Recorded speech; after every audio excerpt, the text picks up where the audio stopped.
these are ultimately different aspects of knowledge. So it might branch off in a certain amount of knowledge of the oneness of the nothingness that's there for you, that I'm going to talk about again. The nothingness in the brain of when it has sanity and nothing's overwhelming it. You see, and it has a certain level of sanity with the interaction of many things going on. But you're in control and you're maintaining the ship in here, like in full control. So when you're in full control of your awareness or whatever you're doing on a certain level of power behind it too, would have a certain level of like influence of what you do internally of your vessel. And you utilize this energy that people have, like just normal energy, that sometimes you just have a lot of energy. And they call that like ADHD. And I was actually tried to label ADHD, but the pills that they gave me made me more hyper. And I couldn't sleep. And then I'm just cracking that. Oh, that felt good. But anyway, it's just back to what I'm saying is that we're all in accordance to the oneness that's real with that same sanity of the nothingness that is there for you. It's there for a reason. Um, this blank space is in our mind. We're not thinking of anything really.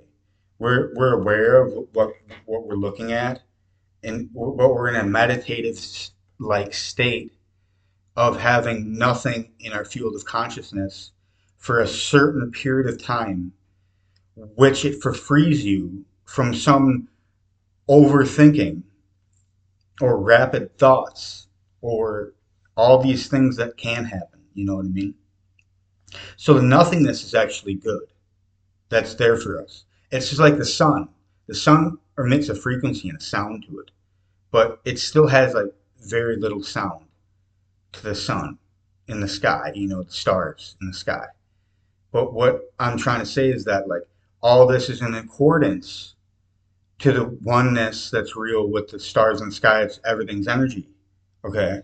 But the nothingness that's there for everything, it's a real key aspect of intelligence. And when I turn that one aspect into this video, now there's three aspects of the oneness that I covered. And the more I talk about the oneness of the nothingness that's there for you, I talked about that three times, the nothingness that's there for you.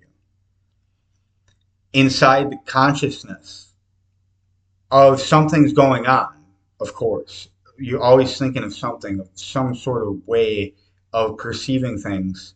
But if nothing is being thought of, like words wise, and everything's silent, having that with you, the nothingness that's there, is a great gift to have too. Like, and then it preserves your energy until you want to utilize it then.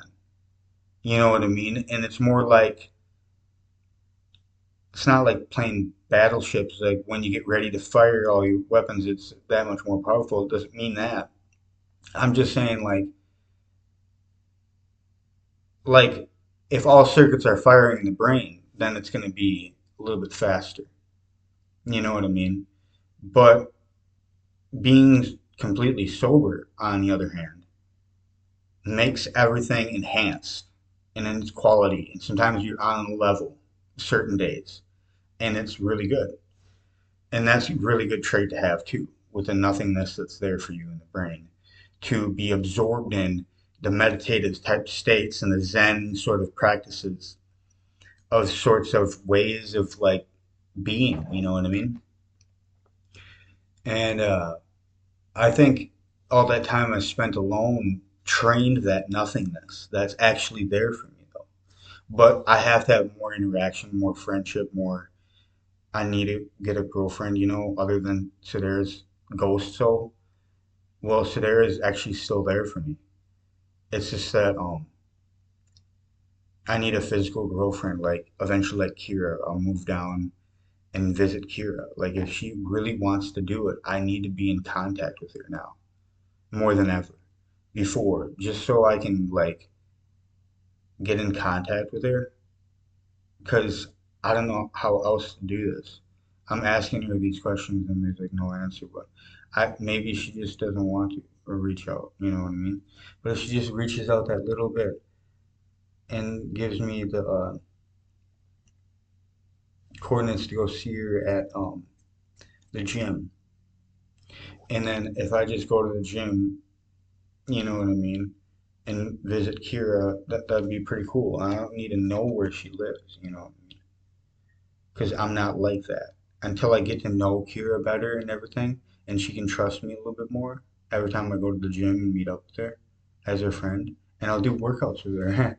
Yeah, if I'm gonna be at the gym with her, she's gonna be like, "You best be do workouts too," you know what I mean? And I'd do that, and she'd snap her fingers up.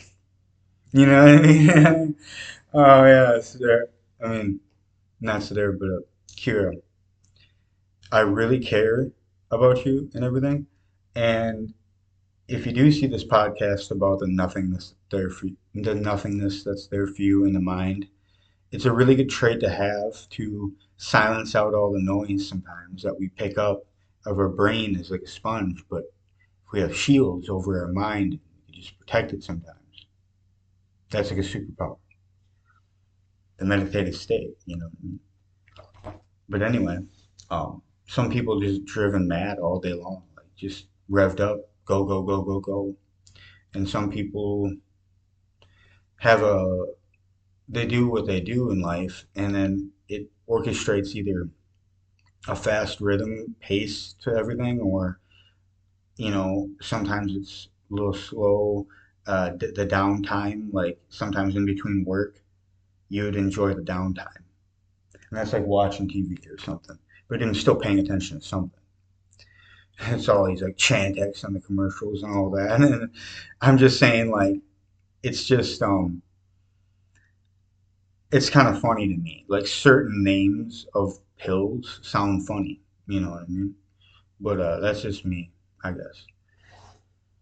So yeah, I'm just kind of stretching out my back because I'm not as young as I used to be. I'm 29 years old, and I'm starting to have like lower back problems in the morning, like getting up. It hurts, and then when I'm finally standing upright, it doesn't hurt anymore. But that's going away though. I never felt that way this morning. So it only happens once in a while, probably when I overdo it and I walk too much because I walk a lot. But yeah, that's just a little bit about me for Kira and everything. But this is mainly about the nothingness that's there for you and Kira's podcast about talking about Kira because I like to dedicate things to my the girls that I love. You know, I like to do that. It's just of my heart and my soul. So yeah, have a good day, Kira, and I appreciate you. And hopefully one day we can meet soon. Amen. Thank you, Kira. I bow to you because I trust you. And yeah, because you're a divine princess and divine goddess within you. And that's representing the divine goddess and divine princess. That came first. And she is originating from that source of the intelligence which is real. She's originating from it. I'm originating from it. The divine masculine, of my source, of what I originated from. You know what I mean? This DNA that I am and the DNA that she is. And hopefully, one day we could be good friends. Like, I'm hoping that we could just be really good friends. You know what I mean? It'd be so awesome. I'm like her biggest fan, and I love Kira. So, anyway, all right. Yeah, I'm almost crying. Just because of my love runs so deep. But anyway, I got over it a little bit. So, all right, it's a good time to end the podcast before I start crying again. Okay, cute. All right. And there's Drake is right there. Sedera, the ghost soul that talks to me. She's cool. And that's her Drake. I gave it to her. So yeah.